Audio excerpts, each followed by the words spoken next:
কালীবাড়ি সংলগ্ন ঘাটে একত্রিত হয়েছি।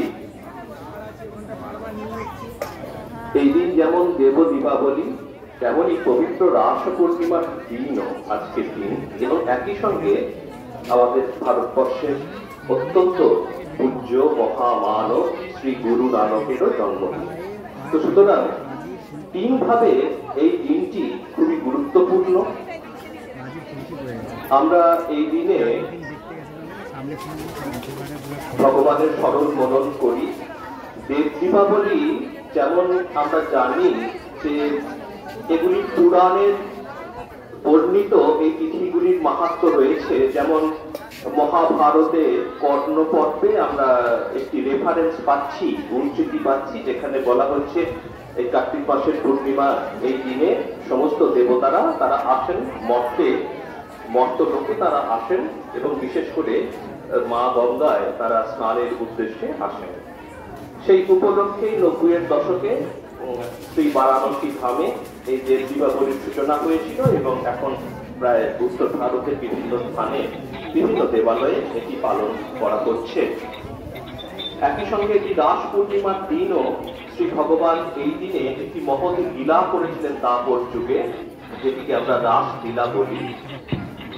রাসলীলা আপনারা জানেন, খুব সংক্ষেপে বলতে গেলে শ্রী ভগবানকে উপনিষদে বলা হয়েছে, ঈশ্বরকে ব্রহ্মতত্ত্বকে উপনিষদে বলা হয়েছে যে ব্রহ্মকে, ঈশ্বরকে না যিনি স্বয়ং রসস্বরূপ, রস ওই সাহা, যিনি নিজেই রসস্বরূপ।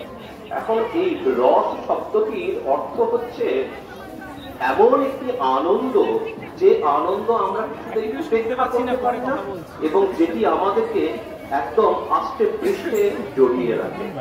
উপনিষদে বলা হয়েছে যে সেই যে ব্রহ্মের আনন্দ, ঈশ্বরের যে আনন্দ, তিনি তো সর্বভূতে রয়েছেন, তিনি রয়েছেন বলে এই জগৎ তার উপরে অধিষ্ঠিত হয়ে রয়েছে। যেমন আমরা বলি ঈশ্বরকে, সেই ব্রহ্মকেই মা জগৎধাত্রী বলি, তিনি জগৎকে যেন ধরে রয়েছে। ঠিক সেই রকম এই ঈশ্বর, যিনি যার উপরে এই জগৎ অধিষ্ঠিত রয়েছেন, আমরা তাকেই ভুল করে এই জগৎ বলে মনে করছি। আসলে প্রত্যেকটি বস্তুর মধ্যেই তিনি রয়েছেন, এবং আমরা যখন এই বাহ্য জগতের এই বস্তুর থেকে আনন্দ পেতে চাই, যে বিষয়ে আনন্দ খুঁজুক না কেন, জানে না ভুল করে সেই ভগবানকেই চাইছেন, কিন্তু মনে করছেন বোধহয় আমি বস্তুর মধ্য দিয়ে তাকে লাভ করব। বস্তুকে ভোগ করে যে আনন্দ, সেটি কিন্তু প্রকারান্তরে শ্রী ভগবানের আনন্দ।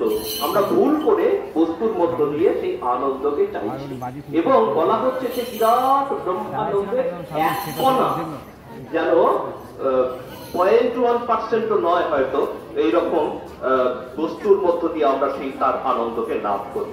এখন শ্রী ভগবানের যখন ইচ্ছা হলো, আমরা গুরু মুখে যেটি জানি, আমাদের প্রাণের অবতার শ্রী চৈতন্যদেব, তিনি যেটি আমাদেরকে স্মরণ করিয়ে দিয়ে গেছেন, বলে দিয়ে গেছেন যে শ্রী ভগবানের যখন তার নিজের বিরাট আনন্দ, যখন আমরা তার নিজের সম্ভব করবার ইচ্ছা হলো, কিরকম সেই আনন্দ তার নিজের জানবার ইচ্ছা হলো। যেমন খুব সহজে আমরা বলতে পারি উদাহরণ দিয়ে, যারা আপনারা বাড়িতে রান্না করেন, আপনারা নিজে যখন রান্না করেন, রান্না কেমন হয়েছে নিজে খেয়ে ততটা বুঝতে পারা যায়।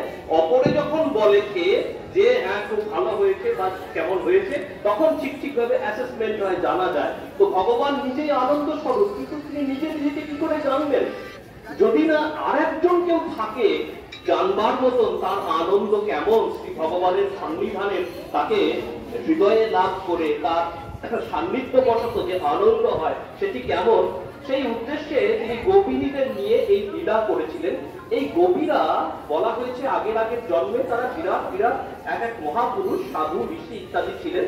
তারা ওই দ্বাপর যুগে লীলা করবার জন্য শ্রী ভগবানের সঙ্গে তারা গোপী রূপে আবির্ভূত হয়েছিলেন। এই গোপীরা বিরাট ভক্ত ছিলেন একজন।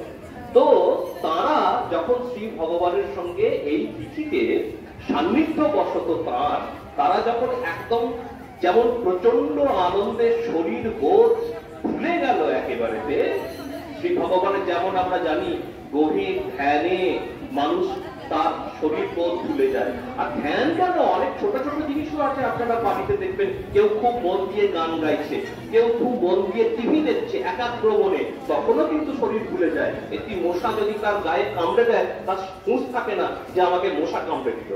তো এইরকম যখন মন প্রচন্ড একাগ্র হয় শ্রী ভগবানের দিকে, তখন সেই আনন্দ অন্তরে অনুভব করতে পারা যায়।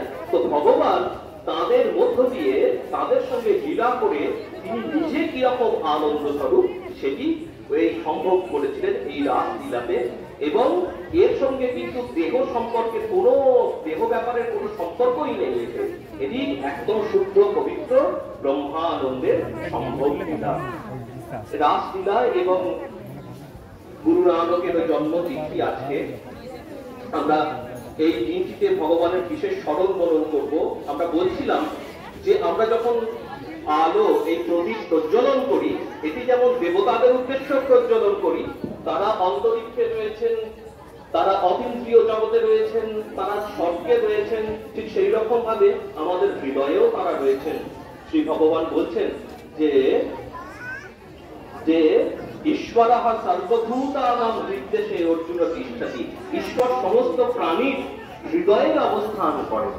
তো এই প্রদীপ প্রজ্বলনের মাধ্যমে আমাদের ভেতরেই যে ঈশ্বর রয়েছেন সেটিও যেন আজকে আমরা স্মরণ করি, এবং সেই ঈশ্বরত্বের উদ্বোধনে, ঈশ্বরত্বের এই প্রদীপ প্রজ্বলনের মাধ্যমে, সেই স্মরণ মননের মাধ্যমে আমাদের মধ্যে যে অনন্ত শক্তি রয়েছে, যে ঈশ্বর রয়েছেন, সেটি স্মরণ মননের মাধ্যমে আমাদের দেবত্বের উন্মেষ হোক।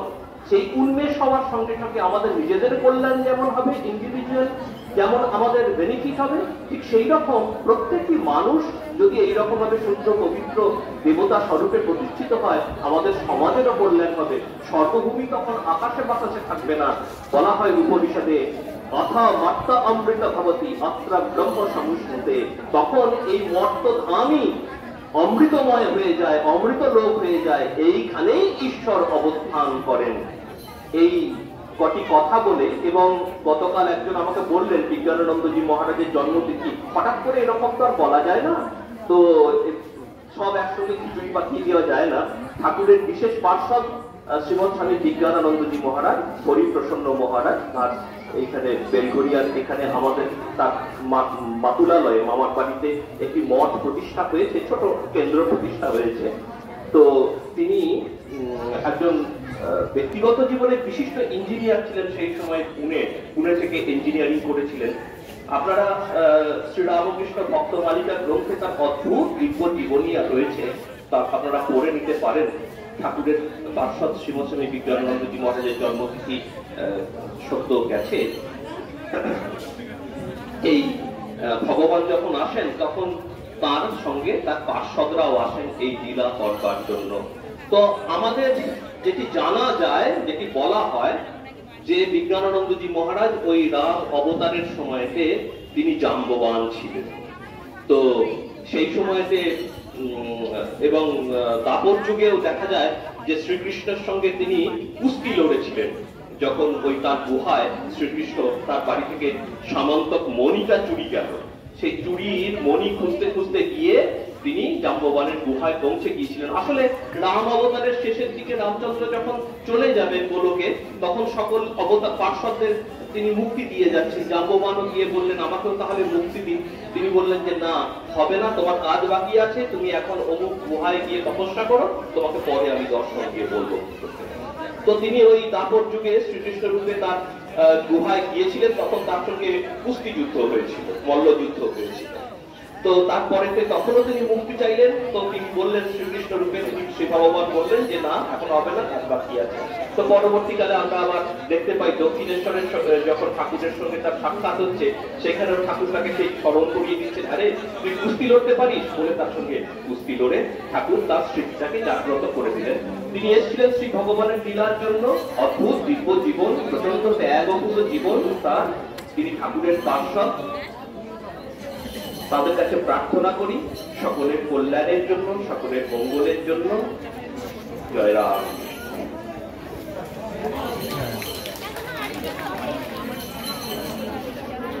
হ্যালো হ্যালো পানিহাটি শ্রী রামকৃষ্ণ বিবেকানন্দ সেবাশ্রমের পক্ষ থেকে আমরা মহারাজের চরণে প্রণাম নিবেদন করি। এবং আমাদের ইতিমধ্যেই প্রদীপ আমাদের জ্বালানো প্রায় সম্পন্ন হয়েছে। আমরা আমাদের আজকের যে মূল অনুষ্ঠান মা গঙ্গার সম্মুখে যে আরতি, সেই আরতি অনুষ্ঠিত হবে। যারা নিজে ফটোগ্রাফার এবং ইউটিউবার ব্লগাররা রয়েছেন তারা ছাড়া বাদবাকি সবাই একটু উপরে উঠে আসুন। আর সবাইকে বলবো আরতি হবে, ফটোগ্রাফাররা যারা আছেন তারা ডান দিকটা এবং বাঁ দিকটা চেপে দাঁড়াবেন এবং সবাই একটু সাবধানে দাঁড়াবেন। পেছন দিকটা দেখবেন, পেছনে জল রয়েছে, কোনো অ্যাক্সিডেন্ট যাতে না হয় সকলে সতর্ক হয়ে আমরা সকলে এখানে যারা উপস্থিত হয়েছেন সকলকে আমরা কৃতজ্ঞতা অভিনন্দন জানাই পানিহাটি শ্রী রামকৃষ্ণ বিবেকানন্দ সেবাশ্রমের পক্ষ থেকে। এবং আমরা আপনারা সকলকে ঈশ্বরকে স্মরণ মনন করুন। এবং আমি ইলেকট্রিশিয়ান দাদাকে বলবো যে লাইটটি নিভিয়ে দেওয়ার জন্য।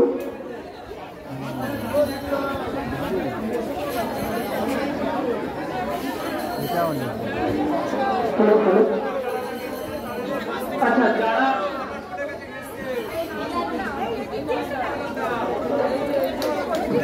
ওই পোলের পাশ থেকে সরে যাবেন, ওখানে এইদিকে মায়েরা ইলেকট্রিক আছে, ওইদিকে সরে যাবেন।